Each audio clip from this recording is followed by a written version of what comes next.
श्रोताओं नमस्कार। edu.insight में आपका स्वागत है। आज हम बात करने वाले हैं भारतीय राष्ट्रीय कांग्रेस के ऊपर।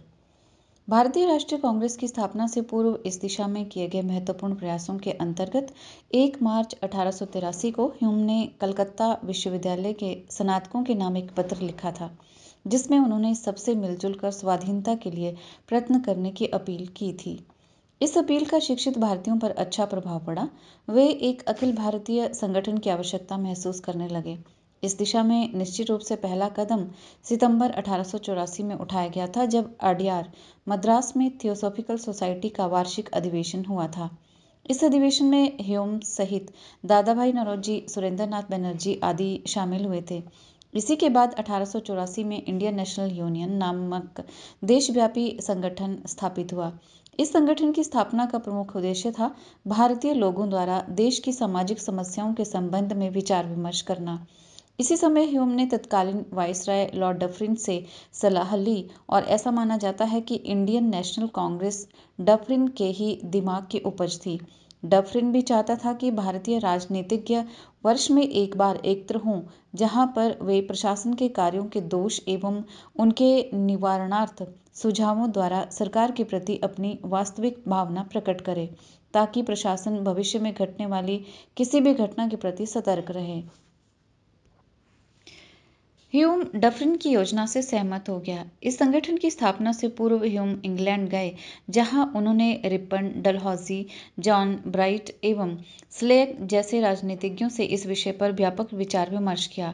भारत आने से पहले ह्यूम ने इंग्लैंड में भारतीय समस्याओं के प्रति ब्रिटिश संसद के सदस्यों में रुचि पैदा करने के उद्देश्य से एक भारतीय संसदीय समिति, जिसे इंडियन पार्लियामेंट्री कमेटी कहा जाता है, की स्थापना की।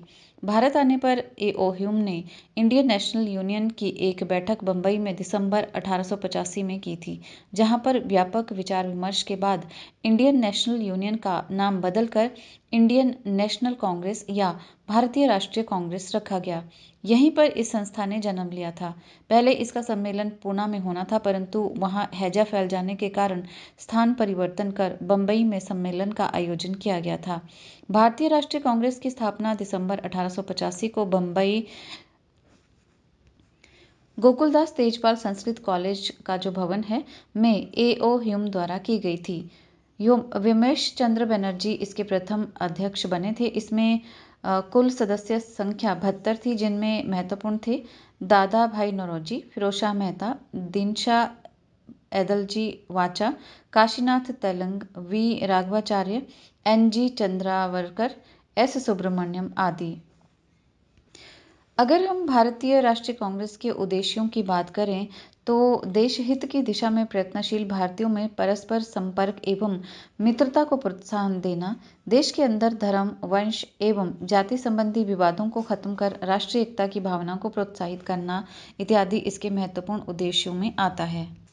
शिक्षित वर्ग की पूर्ण सहमति से महत्वपूर्ण एवं आवश्यक सामाजिक विषयों पर विचार विमर्श करना और ये निश्चित करना कि आने वाले वर्षों में भारतीय जनकल्याण के लिए किस दिशा में और किस आधार पर कार्य किया जाए।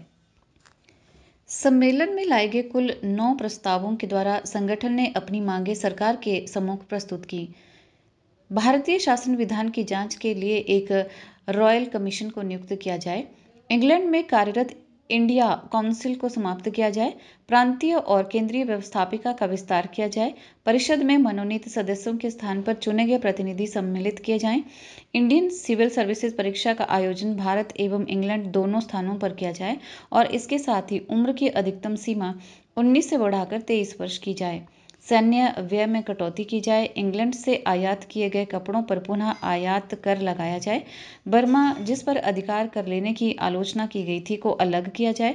समस्त प्रस्तावों को सभी प्रदेशों की सभी राजनीतिक संस्थाओं को भेजा जाए, जिसमें वे इनके क्रियान्वयन की मांग कर सकें। कांग्रेस का अगला सम्मेलन कलकत्ता में बुलाया जाए।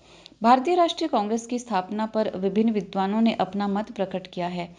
लाला लाजपत राय ने अपनी पुस्तक यंग इंडिया में लिखा है कि भारतीय राष्ट्रीय कांग्रेस की स्थापना का मुख्य कारण ये था कि इसमें संस्थापकों की उत्कंठा ब्रिटिश साम्राज्य को छिन्न भिन्न होने से बचाने की थी। ह्यूम के जीवनीकार वेडरबर्न ने लिखा है कि भारत में असंतोष की बढ़ती हुई शक्तियों से बचने के लिए एक अभय दीप जिसे कि सेफ्टी वाल्व की कहा गया है कि आवश्यकता है और कांग्रेसी आंदोलन से बढ़कर अभय दीप दूसरी कोई चीज नहीं हो सकती है। लेकिन ये सेफ्टी वाल्व का सिद्धांत सच्चाई का एक बहुत छोटा सा अंश मात्र है और ये पूरी तरह से अपर्याप्त और भ्रामक है। राष्ट्रीय कांग्रेस सबसे बढ़कर राजनीतिक चेतना प्राप्त भारतीयों की इस आकांक्षा का प्रतिनिधित्व करती थी कि उनकी आर्थिक और राजनीतिक प्रगति के लिए कार्यरत एक राष्ट्रीय संगठन बनाया जाए। कुछ जबरदस्त शक्तियों के कार्यरत होने के परिणामस्वरूप देश में राष्ट्रीय आंदोलन पहले से ही फैल रहा था। इस आंदोलन के जन्म के लिए किसी एक व्यक्ति या कुछ एक व्यक्तियों को श्रेय नहीं दिया जा सकता। ह्यूम के अपने उद्देश्य भी मिले जुले थे।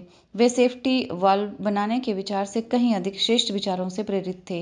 वे भारत से तथा इसके करीब किसानों से सचमुच प्यार करते थे, मगर ह्यूम कांग्रेस का उपयोग एक सेफ्टी वाल्व के रूप में करना चाहते थे। तो कांग्रेस के आरंभिक नेताओं को आशा थी कि वे ह्यूम का उपयोग एक तड़ित चालक के रूप में कर सकेंगे।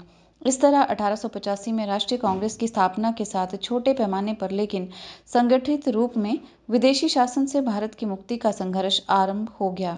1886 में कांग्रेस के 436 प्रतिनिधि विभिन्न स्थानीय संगठनों और समूहों द्वारा चुने गए। इसके बाद कांग्रेस हर वर्ष दिसंबर में और हर बार देश के एक नए भाग में अपने अधिवेशन करती रही।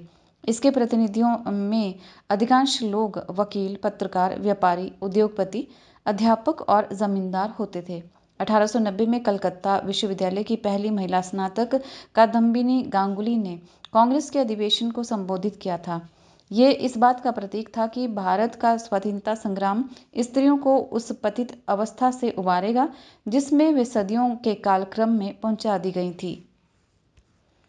राष्ट्रीय कांग्रेस के आरंभिक वर्षों में इसके कुछ महान अध्यक्षों के नाम इस तरह से थे: दादाभाई नौरोजी, बदरुद्दीन तैयबजी, फिरोज शाह मेहता, पी आनंद चारलू, सुरेंद्रनाथ बनर्जी, रमेश चंद्र दत्त, आनंद मोहन बोस और गोपाल कृष्ण गोखले। इस काल में कांग्रेस और राष्ट्रीय आंदोलन के कुछ और प्रमुख नेता महादेव गोविंद रानाडे, बाल गंगाधर तिलक, शिशिर कुमार और मोतीलाल घोष नामक दो भाई, मदन मोहन मालवीय जी, सुब्रमण्यम अय्यर, सी विजय राघवाचारी और दिनशा ई वाचा थे। आज बस इतना ही। भारतीय इतिहास से जुड़े इसी विषयों पर जानकारी के लिए सुनते रहिए edu.insight। नमस्कार।